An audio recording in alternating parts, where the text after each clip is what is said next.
कोकणामध्ये ठाकरे गटाला मोठा धक्का बसण्याची शक्यता आहे. उद्धव बाळासाहेब ठाकरे गटात शिवसेनेचे निष्ठावान माजी आमदार राजन साळवी आता उद्धव ठाकरेंची साथ सोडून एकनाथ शिंदेच्या शिवसेनेचा धनुष्यबाण हाती घेणार आहेत. राज्याच्या राजकारणात सध्या अनेक वेगवान घडामोडी घडत आहेत आणि अशातच आता शिवसेना उद्धव ठाकरे गटाला कोकणात मोठं भगदाड पडणार आहे. नाराज राजन साळवी लवकरच उद्धव ठाकरे यांची साथ सोडणार आहेत. गेल्या काही दिवसापासून ते ठाकरे गटाला रामराम ठोकत भाजपमध्ये प्रवेश करणार असल्याची चर्चा सुरू होती आणि अखेर त्यांनी आता एकनाथ शिंदेसोबत जाण्याचा निर्णय घेतलाय. साळवी यांच्या पक्षप्रवेशाची तारीख सुद्धा जवळपास निश्चित झाल्याची माहिती आहे. राजन साळवी उद्याच दुपारी 3 वाजता आनंद आश्रम येथे उपमुख्यमंत्री एकनाथ शिंदे यांच्या उपस्थितीमध्ये शिवसेना शिंदे गटामध्ये प्रवेश करतील. दरम्यान गेल्या काही दिवसांपासून राजन साळवी हे भाजपमध्ये जाणार असल्याच्या चर्चा सुरू होत्या.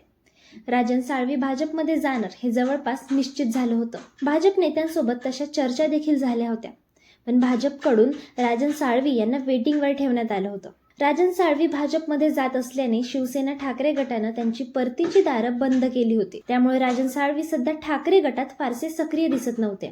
आता राजन साळवी हे भाजपमध्ये नाही तर शिंदे गटात प्रवेश करणार असल्याचे जवळपास निश्चित झालंय.